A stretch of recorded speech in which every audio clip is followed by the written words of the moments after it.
감사합니다. 이제 말씀 듣는 시간입니다. 오늘 말씀을 전해주실 목사님은 대신대학교 신학과 교수이신 황봉환 목사님이십니다. 이제 목사님 나오셔서 말씀을 전하실 때에 큰 은혜의 시간 되기 바랍니다. 나오실 때에 우리 오른손 들고 할렐루야로 환영하도록 하겠습니다.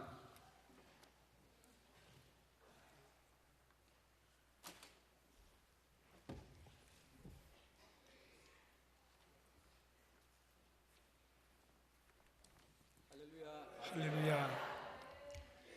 귀한 예배의 자리로 초청해 주신 담임 목사님과 다음에 장로님 여러분들과 성도 여러분들께 깊은 감사의 말씀 드립니다. 귀한 찬양해 주신 성가대원 여러분들께도 감사의 말씀 드립니다. 오늘은 가정의 달을 마지막으로 보내는 주일입니다. 여러분, 지난 해에 우리 사회에서 사용되고 있는 가장 아름다운 말 10가지가 선정이 되었습니다. 그 10가지 말이 이렇습니다.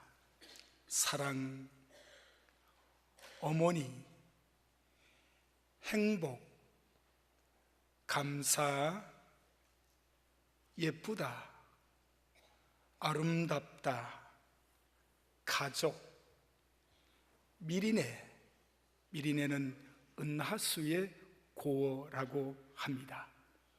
우리, 그리고 건강하세요 라는 말이었습니다. 이 10가지 말 속에 가정과 혹은 가족과 관련된 말이 몇 개라고 기억하십니까? 그 말 속에 보면 어머니, 가족, 그리고 우리라는 말이 들어 있습니다. 이것은 가족과 가정이 그렇게 소중하다는 것을 드러내 보여주는 것입니다. 여러분, 가정이란 가족이 함께 생활하는 사회의 가장 작은 집단을 뜻합니다. 그래서 결혼해서 부부만 살아도 가정을 이루었다, 이렇게 표현합니다.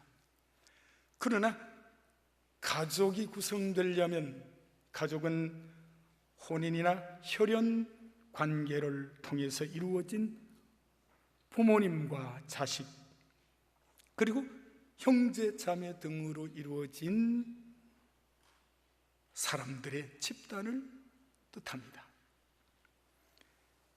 그런데 부부만 있고 자식들이 없으면 온전한 가정을 이루었다고 말하기가 어려울 것입니다. 온전한 가정이란 남편과 아내, 그리고 자녀들이 한 울타리 안에 있을 때 형성된다는 것입니다. 하나님은 시편 128편을 통해 하나님을 경외하는 신앙의 가정에 축복의 말씀을 선포해 주고 계십니다. 그런데 이 축복의 말씀은 가족의 어느 한 사람에게만 아니라 오늘 본문 말씀 속에는 가족의 구성원 모두에게 주시는 축복의 말씀이란 것입니다. 먼저 시인은 가족의 구성원이 누구인가를 밝혀주고 있습니다. 먼저는 1절과 4절 말씀에서 시인은 이렇게 말합니다. 여호와를 경외하며 그 길을 걷는 자, 그리고 여호와를 경외하는 자라고 말합니다. 본문에서 2번이나 언급되어 있는 자가 누구인가? 우리나라에서는 여성을 향해서도 여자, 남성을 향해서도 남자, 이렇게 표현합니다. 이 성경 본문의 자는 남자를 의미합니다. 남자로 기록되어 있습니다. 그렇다면 여러분, 이 남자는 가족 구성원 가운데 누구를 지칭한다고 볼 수 있습니까? 남편. 가족 구성원 가운데 남편을 지칭한다고 볼 수 있습니다. 그리고 두 번째 시인은 3절에서 가정에 있는 아내에 대하여 언급하고 있습니다. 아내를 언급하면서 여러분 보세요. 내 집 안방에 있는 내 아내. 성경은요, 그냥 내 아내 이렇게 말하지 않고 내 집 안방에 있는 내 아내. 여기에 성경이 암시적으로 주는 교훈이 있습니다. 뒷부분에서 잠시 언급하도록 하겠습니다. 바로 안방을 차지하고 남편과 자식들을 돌보며 가사 일을 책임지고 있는 마님이 아내라고 합니다. 그러니 아내 역시 가족의 구성원 가운데 한 사람입니다. 그리고 세 번째, 가족을 이루는 일에 자식이 없어서는 안 된다는 점을 시인은 밝혀놓았습니다. 그래서 시인은 자식에 대하여 언급하면서 내 식탁에 둘러 앉은 내 자식들, 이렇게 표현합니다. 아마 이 말 속에는 아들과 딸이 포함되어 있으리라고 봅니다. 그리고 시인은 또 한 가지 더 언급합니다. 자녀를 통한 후손들을 언급하고 있습니다. 6절에서 내 자식의 자식, 이렇게 말합니다. 그러므로 가족은 남편과 아내와 자식들, 아들과 딸, 그리고요 손자, 손녀들, 이렇게 구성된다는 것을 말씀해 주고 있습니다. 여러분, 이러한 가정이 여호와 하나님을 경외할 때 하나님으로부터 받는 축복이 있다는 사실을 시인은 오늘 아침 우리에게 말씀해 주고 계십니다. 그럼 두 번째로, 하나님은 여호와를 경외하는 가정에 어떻게 축복하시는가 하는 것입니다. 시편의 저자는 하나님을 경외하는 가정이 하나님으로부터 받게 되는 축복을 말씀하시면서 그 축복이 어떻게 주어지는가, 어떤 경로를 통해서 주어지는가를 말씀하고 있습니다. 먼저는 하나님을 경외하는 그 가정의 남편을 통해 그 가정을 축복하신다고 말씀하고 있습니다. 1절은 여호와를 경외하며 그의 길을 걷는 자, 그리고 4절은 여호와를 경외하는 자는 이같이 복을 얻으리로다고 했습니다. 앞에서 언급한 것처럼 1절과 4절에서 말하는 자란, 곧 남자, 가족의 구성원 가운데 남편을 의미합니다. 여호와를 경외하며 그의 길을 걷는 남편이 복이 있다는 것입니다. 그렇다면 성도 여러분, 이 말씀에서 중요한 강조점은 남편이, 내 가정의 남편이, 우리 가족 가운데 남편이 여호와를 경외하는 자인가 아닌가 하는 것입니다. 여호와를 경외한다는 것이 어떤 의미입니까? 여호와를 경외한다는 것은 하나님께 대한 두려움, 무서움, 공포를 의미하지 않습니다. 여호와를 경외한다는 것은 여호와의 살아계심을 인정하는 것입니다. 여호와 하나님이 거룩하신 분이심을 자각하는 것입니다. 여호와를 사랑하는 것입니다. 여호와를 존귀히 여기는 것입니다. 여호와께 감사하는 것입니다. 여호와의 말씀에 순종하는 것입니다. 이러한 믿음을 가지고 여호와 앞에 살아가는 남편, 이러한 믿음을 가지고 하나님 앞 면전에서 살아가는 남편, 이러한 남편이 여호와를 경외하는 남편인 줄로 믿습니다. 하나님께서는 이런 남편을 통해 그 가정에 복을 주신다고 말씀하고 계십니다. 경건한 남편, 경건한 가장, 경건한 아버지가 있는 이런 가정에 하나님께서는 복을 주신다는 것을 말씀하고 계십니다. 여러분들이 섬기는 교회 남편들은 이런 남편들이 되시기를 축원합니다. 두 번째로, 여호와의 길을 따라 걷는 남편을 통해서 하나님은 그 가정에 복을 주신다는 것입니다. 그렇다면 여러분, 여기 여호와의 길은 무엇을 의미하는가? 오늘 아침 여러분들이 예배 참석하시기 위해서 길을 따라 이곳에 오셨습니다. 그리고 차를 몰고 길을 따라 이곳에 오셨습니다. 그렇다면 길은 목적지를 향하여 가는 데 있어서 피할 수 없는 수단이 길입니다. 그러면 성경은 길에 대하여 무엇이라고 말씀하고 있는가요? 예수님은 친히 말씀했습니다. 내가 곧 길이요 라고 했습니다. 그렇습니다. 예수님 자신이 길이십니다. 그는 생명의 길이십니다. 그는 진리의 길이십니다. 그는 구원의 길이십니다. 예수님은 우리의 삶의 목적지까지 이끌어주시는 길이 되시는 분이심을 믿으시기를 축원합니다. 그래서 예수님을 통해서만 인생은 구원을 얻습니다. 예수님을 통해서만 인생은 영생을 얻습니다. 예수님을 통해서만 인생은 진리를 발견할 수 있습니다. 그러므로 예수님이 가르치신 구원의 길, 예수님이 가르치신 생명의 길, 예수님이 가르치시는 진리의 길을 예수님과 함께 걸어가는 그 남편을 통해 가정을 축복하신다는 것입니다. 그렇다면 성도 여러분, 우리는 이런 질문을 해볼 필요가 있습니다.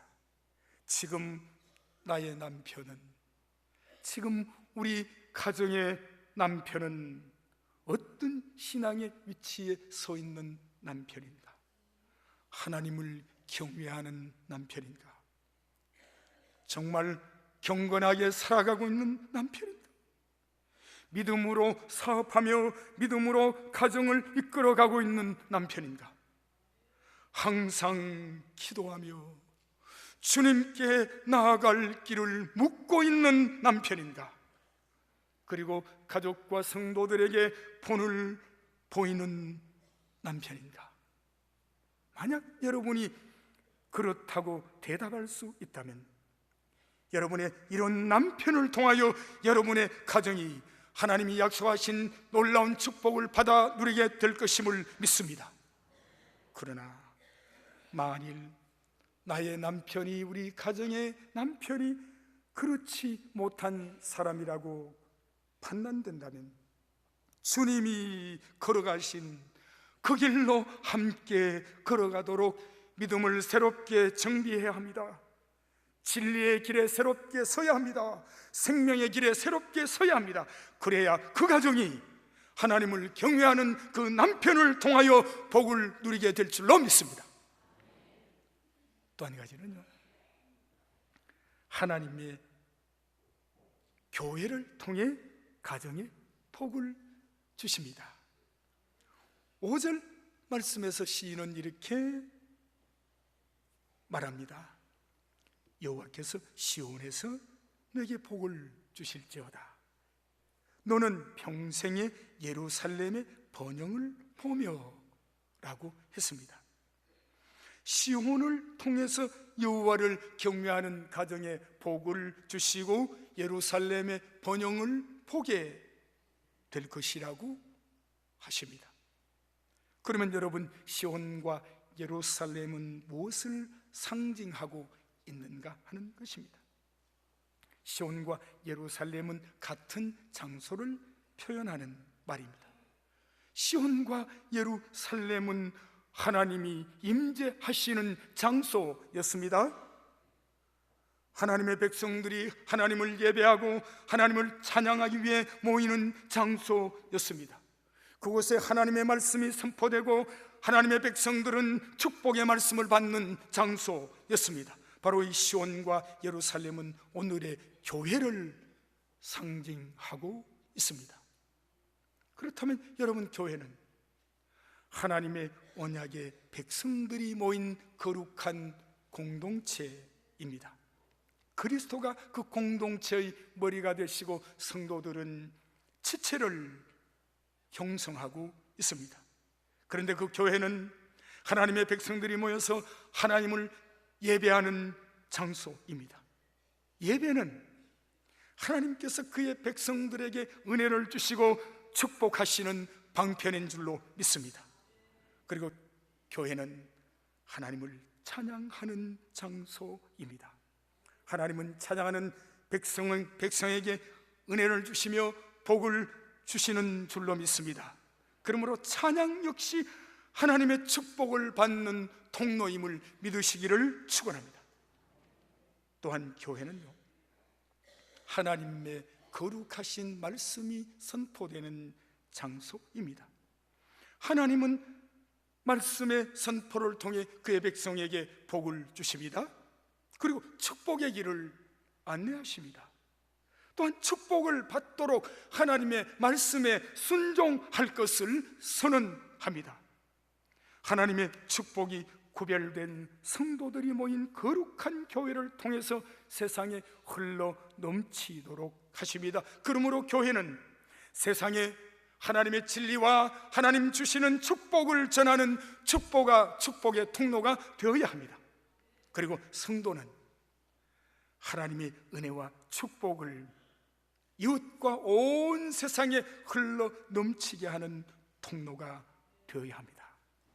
그러므로 우리는 하나님께서 여호와를 경외하는 남편을 통해, 여호와의 길을 따라 걷는 남편을 통해, 그리고 하나님의 백성들로 구성된 교회를 통해 우리의 가정에 복을 주신다는 사실을 명심하시고 여호와를 경외하는 가정, 여호와를 경외하는 교회가 되시기를 축원합니다. 그다음 세 번째로요, 여호와를 경외하는 가정에 주시는 축복이 구체적으로 무엇인가 하는 것입니다. 먼저는 하나님을 경외하는 가정에 주시는 축복은 영적인 축복임을 믿습니다. 여러분, 이 축복은요, 하나님을 떠나 있는 사람들이 누릴 수 있는 축복이 아닙니다. 이 축복은 하나님 안에서만 얻을 수 있는 특별한 축복인 줄로 믿습니다. 여호와를 경외할 수 있도록 선택받은 믿음의 가정이 되었다는 것은 영적인 축복인 줄로 믿습니다. 날마다 성령 하나님의 인도를 따라 하나님의 임재를 경험하면서 사는 것이 영적인 축복인 줄로 믿습니다. 하나님의 말씀에 따라 하나님의 말씀에 순종하며 사는 것이 영적인 축복인 줄로 믿습니다. 또한 하나님이 날마다 부어주시는 은혜 안에서 마음의 평안과 가족의 기쁨과 즐거움을 누리는 것이 영적인 축복인 줄로 믿습니다. 때로는 고난과 아픔과 근심과 걱정과 실패와 좌절이 있어도 이것을 믿음으로 기도하며 인내로 극복할 수 있도록 힘을 주시는 것이 영적인 축복인 줄로 믿습니다. 그리고 믿는 자를 위해 예비된 천국을 바라보며 오늘도 소망 가운데 주님과 함께 걷는 것이 영적인 축복인 줄로 믿습니다. 그러기에 저와 여러분 모두가 지금 행복하지 않습니까? 지금 저와 여러분이 이 축복을 누리고 있지 않습니까? 또 한 가지, 하나님을 경외하는 가정에 주시는 축복은 물질적 축복입니다. 오늘 본문 2절에서 시인은 이렇게 말합니다. 내가 내 손이 수고한 대로 먹을 것이라 내가 복되고 형통하리로다고 했습니다. 여러분, 오늘 본문을 보시면서 한 가지 묵상해야 될 부분이 있습니다. 그것이 여기 내 손이 수고한 대로 라는 표현입니다. 손이 수고하고 손이 노동하고 손이 일한 대로 먹을 것이고 내가 복되고 형통하리로다고 했습니다. 그러면 손이 남의 호주머니를 터는 일을 했다, 손이 어느 여성의 핸드백을 가로채는 일을 했다, 손이 도구를 가지고 은행의 금고를 뚫는 일을 했다, 손이 송유관을 뚫어서 기름을 빼어서 내 목적을 위해서 쓰는 일을 했다, 그런 사람을 향하여 내가 복되고 형통하리로다는 말을 했을까요? 여러분의 대답이 옳습니다. 그렇다면 영어 성경을 보면 이렇게 표현되어 있습니다. 너는 너의 노동의 열매를 먹게 될 것이라, 그렇게 표현했습니다. 그렇다면 하나님을 경외하는 남편의 노동을 통해서, 하나님을 경외하는 남편의 직장을 통해서, 하나님을 경외하는 남편의 사업을 통해서 그 가족이 먹고 살아가게 하신다는 것입니다. 남편을 통해서 의식주의 문제가 해결되고 앞길에 막힌 것이 없이 형통하게 되는 놀라운 축복을 받게 된다는 것을 시인은 선포하고 있습니다. 그런데 오늘날 많은 사람들이 의식주 문제를 해결하지 못하고 다른 사람들의 도움을 받으면서 살아가는 사람들이 적지 않습니다. 그리고 많은 사람들에게 신세를 지고 있습니다.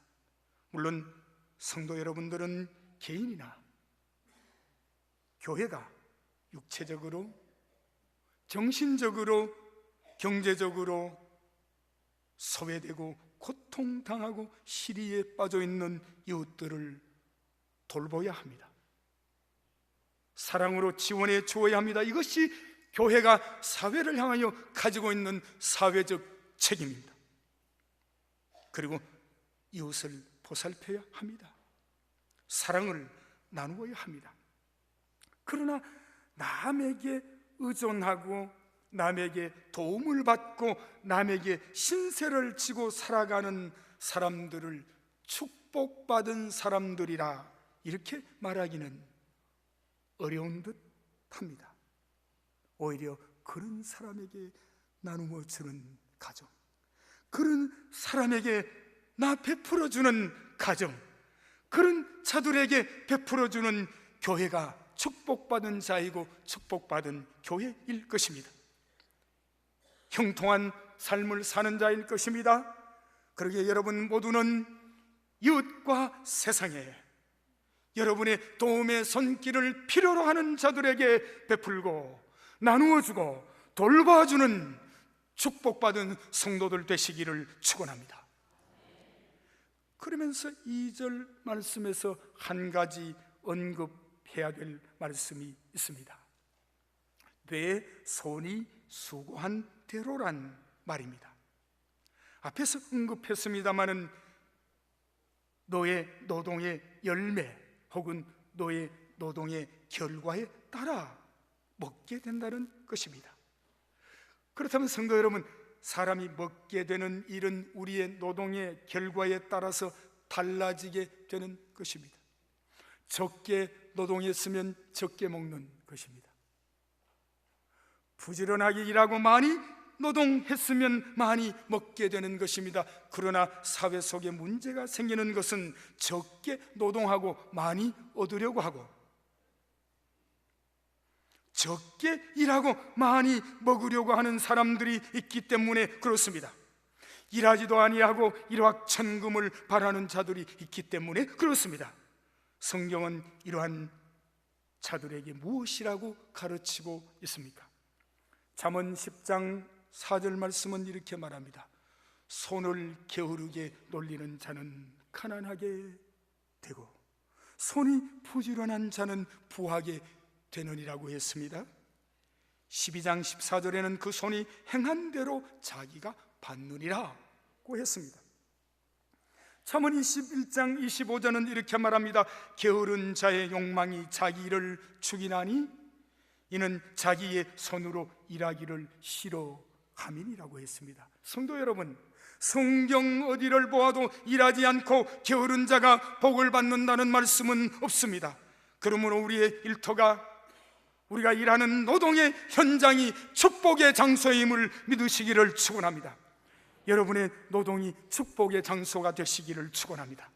그러므로 노동을 통해 부어주시는 물질의 축복을 또 많은 이웃들에게 전하는 축복받은 성도 여러분 가정이 되시기를 축원합니다.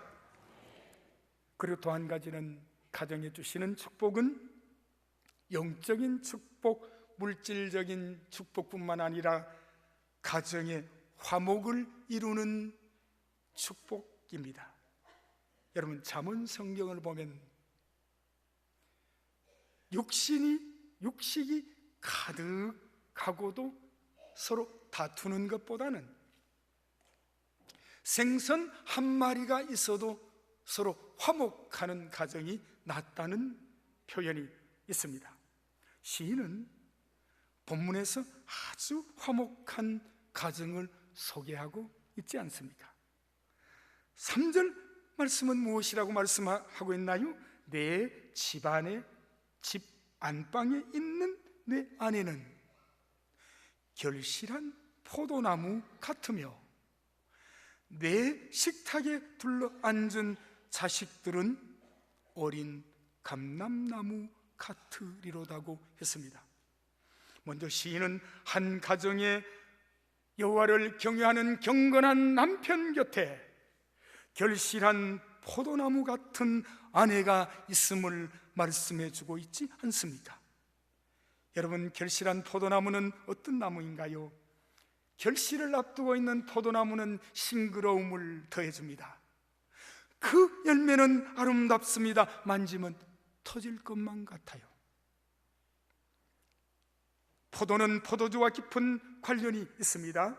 포도주는 마시는 그 사람을 기쁘게 하는 일에 사용되고 있습니다. 자신에게도 기쁨이 되며 남에게도 기쁨을 주는 열매입니다. 바로 이러한 아내를 곁에 두고 있는 가정, 이렇게 성숙한 아내를 곁에 두고 있는 가정, 이렇게 아름다운 아내를 곁에 두고 있는 가정, 가족에게 기쁨을 안겨주는 아내임을 말씀하고 있습니다. 남편이 즐거워하고 자식들이 즐거워하고 기뻐할 수 있는 이런 아내를 가진 가정은 복 있는 가정인 줄로 믿습니다. 바로 이러한 아내야말로 가정을 화목하게 만들어갈 수 있습니다. 둘째로요, 시인은 남편과 아내와 함께 식탁에 둘러 앉은 자식들을 뭐라고 비유했지요? 어린 감람나무 같다고 했습니다. 시인은 자식들을 어린 감람나무에 비유했습니다. 여러분, 이것은 자손의 번성을 상징하는 말씀입니다.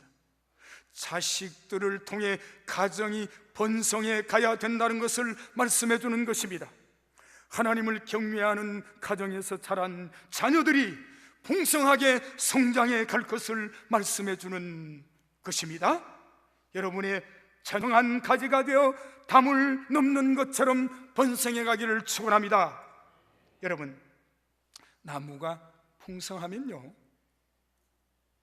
나무가 풍성하게 자라면 풍성한 열매를 맺습니다. 이 감람나무를 통해서 얻어지는 열매의 기름은 많은 사람에게 도움을 줍니다. 그리고 많은 사람을 윤택하게 만듭니다. 바로 여호와를 경외하는 가정에서 자라나는 자손들이 감람나무처럼 번성해 가야 된다는 것을 말씀하고 있습니다. 6절 말씀에서도요, 내 자식의 자식을 볼지어다고 했습니다.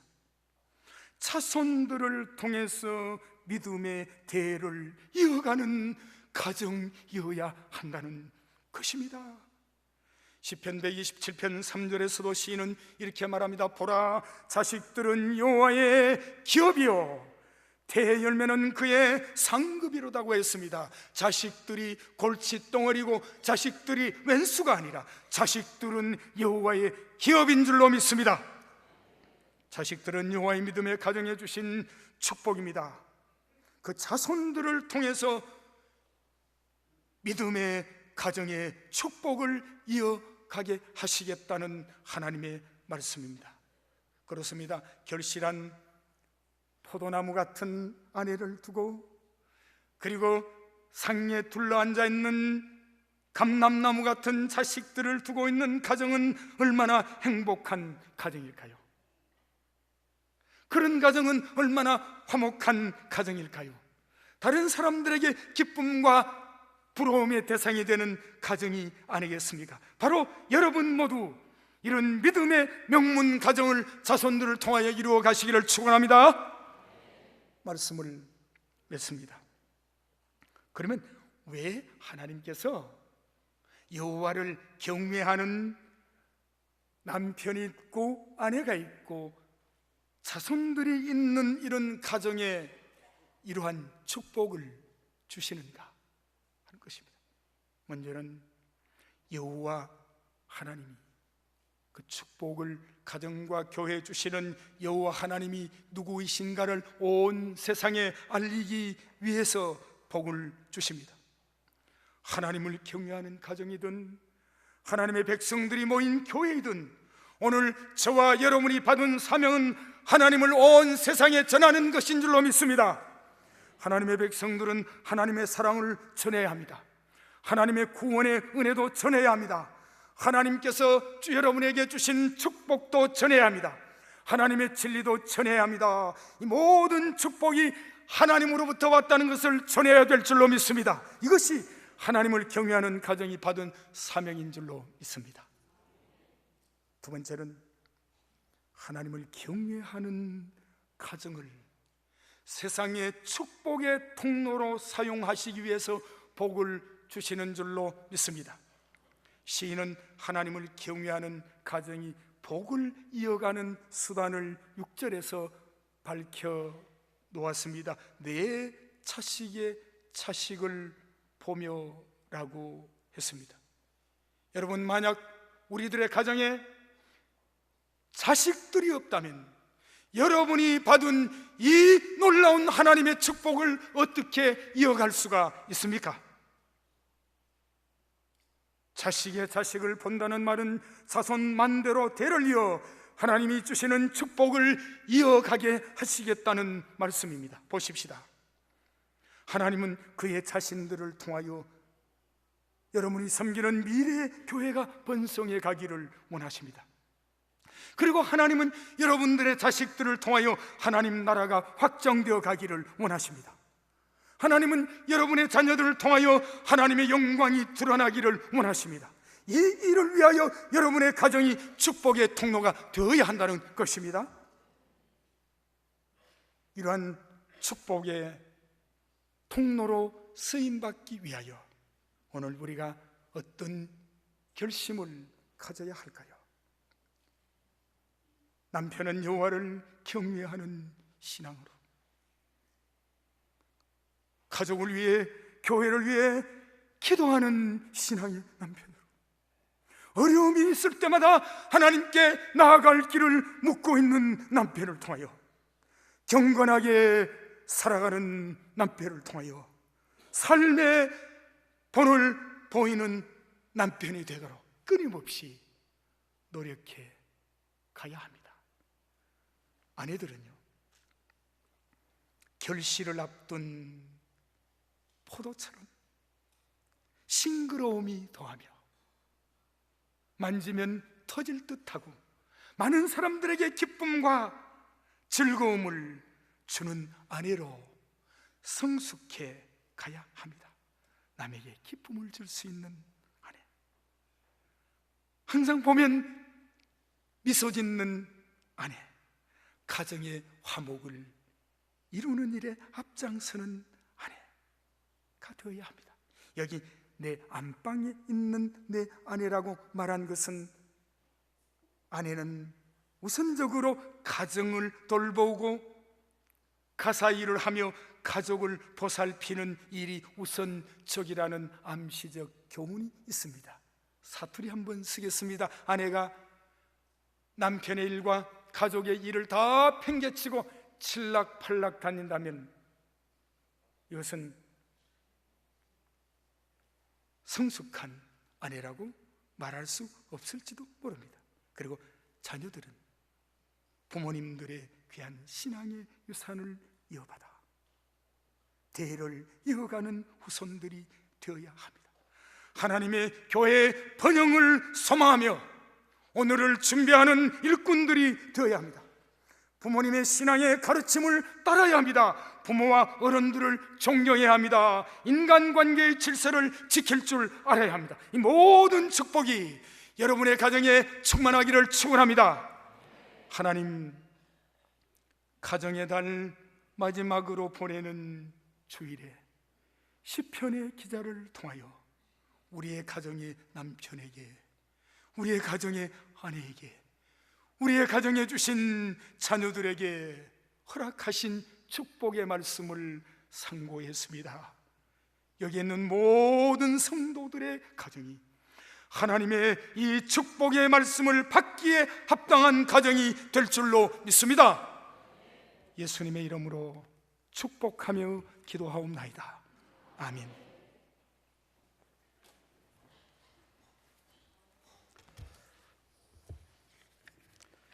찬송가 559장 찬양하시겠습니다.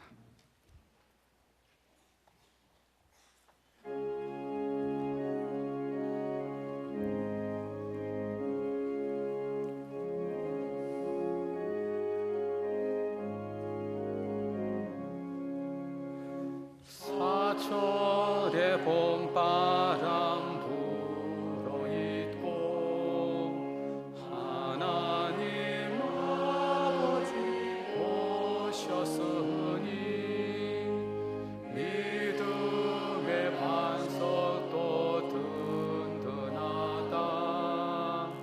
우리 집 즐거운 동산이라. 고마워라 임마누엘,